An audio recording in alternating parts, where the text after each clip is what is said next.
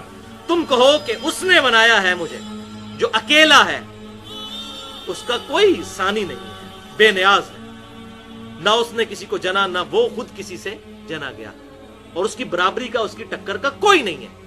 یہ سورۃ الاخلاص جو ٹچ سٹون آف تھیالوجی ہے، توحید کا سمجھ لیں کسوٹی، جو یہ گولڈ سمتھ سنیاروں کے پاس کسوٹی ہوتی ہے نا، ٹچ سٹون آف تھیالوجی سورہ اخلاص ہے. تو تم یہ سورہ اخلاص پڑھ دیا کرو.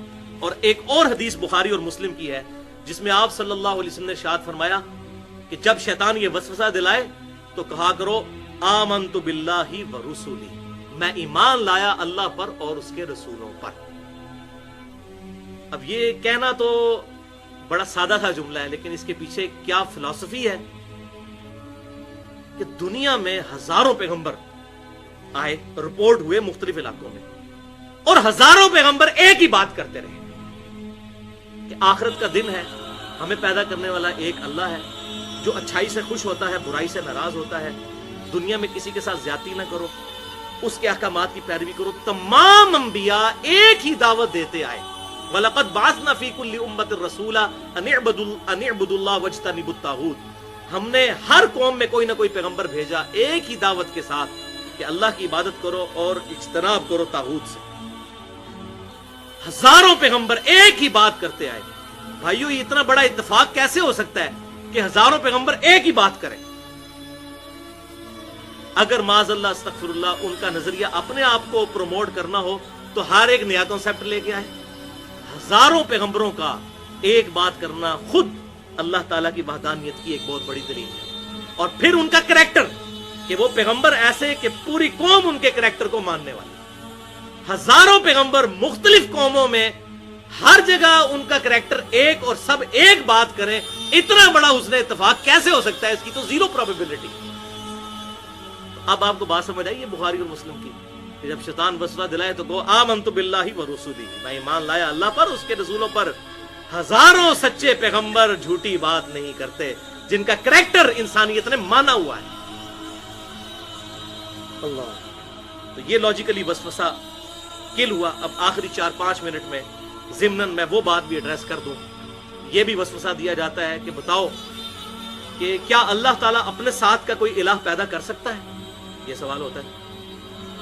یا اللہ تعالیٰ چاہے کوئی ایک پتھر ایسا بنا سکتا ہے جسے خود نہ اٹھا سکے؟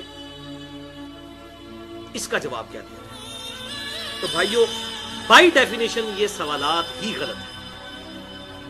اگر آپ سے کوئی پوچھے کہ بتائیے جب آپ کے ابو جان کی آپ کی امی جان کے ساتھ پہلی شادی ہوئی تھی اس وقت آپ کی عمر کتنی تھی؟ تو آپ کہیں گے یہ تو سوال ہی غلط ہے جناب، اللاجیکل سوال. میری عمر کہاں سے ہونی تھی؟ اور اس کو علم الکلام میں کہا جاتا ہے محال. اس طرح کے جو اللاجیکل کوسچن ہے اس کو کہا جاتا ہے محال.